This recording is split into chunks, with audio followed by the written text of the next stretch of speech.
مساء الفل عليكم يا احلى متابعين. يلا قبل ما نبدأ الفيديو كده تعالوا نصلي على النبي الاول ونشوف طريقة الفطير المشلتت. اول حاجة جبنا 4 كيلو دقيق وفضيناهم كده في طبق نضيف، وهنبتدي بقى ننخلهم واحدة واحدة. وبعد كده اما ننخل الدقيق هنحط عليه شعرة ملح. احنا كده لسه بننخل الدقيق اهو، بنفضي شوية بشوية كده. تمام، هننخل بقى الدقيق كويس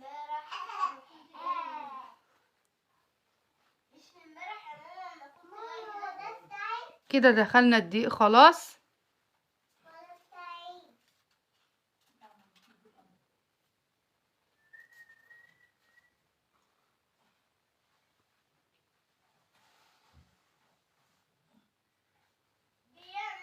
هنبتدي بقى نعجنه. حطينا شعرة الملح والمية وهنعجن فيه كويس واحدة واحدة.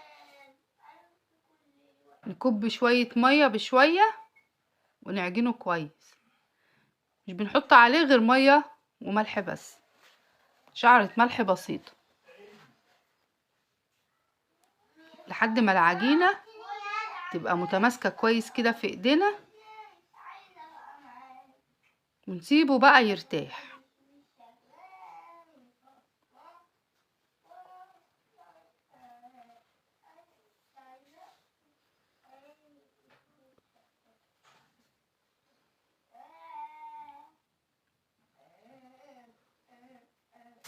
بنفضل نعجن فيه كده لحد ما خلاص يبقى تمام. احنا سيبناه يرتاح شوية.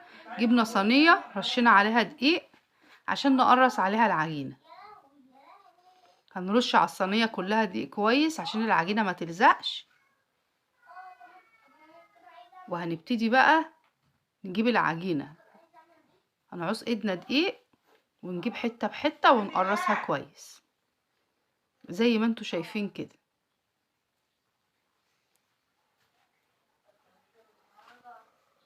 كده احنا بنقرص اول واحدة اهي.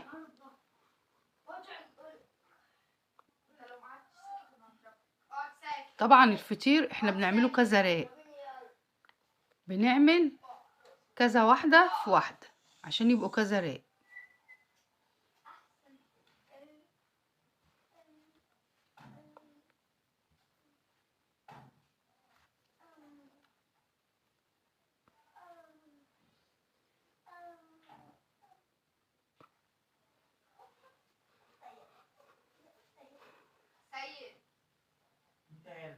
تمام كده.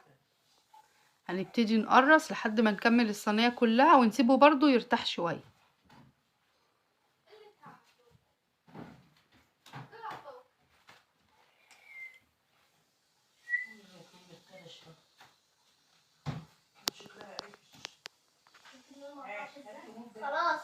هنبتدي بقى نحط كده صباعنا في اول واحدة عشان لما نيجي نبتدي ناخد العجين نبقى عارفين ايه اول واحدة عملناها ناخدها.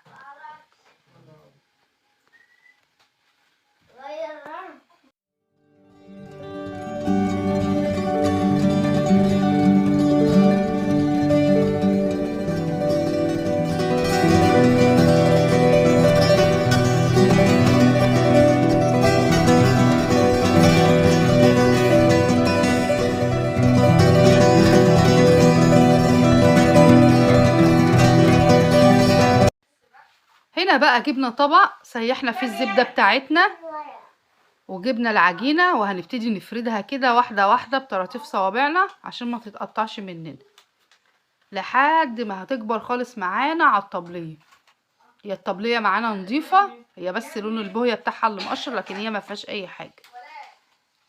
طبعا بنغسلها قبل ما نبتدي ايه نشتغل عليها، ونبتدي نفرد بايدينا كلها كده لحد ما تكبر معانا خالص، وابتدي بقى ايه نلم نطبقها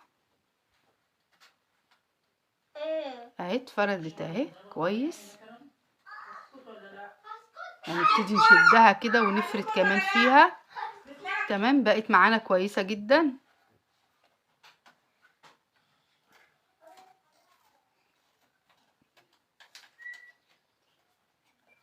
هنبتدي بقى نرش عليها زبدة تاني في النص عشان نطبقها ونلمها. هنطبقها كده اول جنب، وبعد كده هنطبقها نجيبها من الجنب التاني وهنتنيها في بعضها كده، نعملها زي مربع ونلمها في بعضها، وهكذا بقى هنحطها في جنب ترتاح ونعمل غيرها زيها بالظبط، وهكذا هنفرد التانية. وبعد ما نفردها هنجيب اللي احنا حطيناها على جنب اللي احنا عملناها هنحطها في قلبها برضو ونلمها في بعضها، وهكذا لحد ما العجين يرتاح ونحطه في الصينية ونفرده.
وبعد كده هنحط بقى كل تقريصه كده اللي احنا عملناها في الصينيه، وهنبتدي نبططها.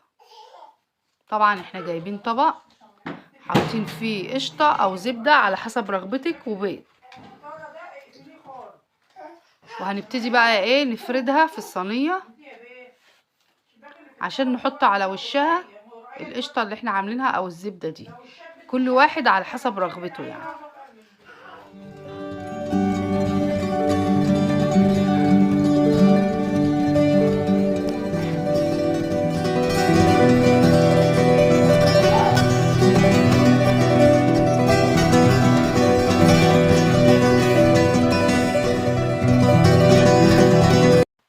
يلا هنبتدي بقى نبططها كويس لحد ما تتفرد معانا خالص، ونحط على وشها ايه الزبدة ونسيبها ترتاح عشان ندخلها الفرن.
وبعد كده بقى طلعنا على السطوح عشان نقيد الفرن ونحط الفطير نسويه، وهنوريكم بقى النتيجة في الاخر. كده الفطير اهو استوى معانا كويس قوي.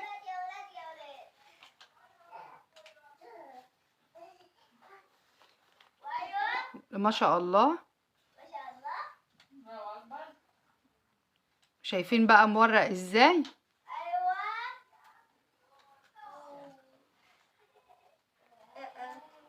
يلا جربوه وقولوا لي النتيجة، وبالهنا والشفا، والسلام عليكم.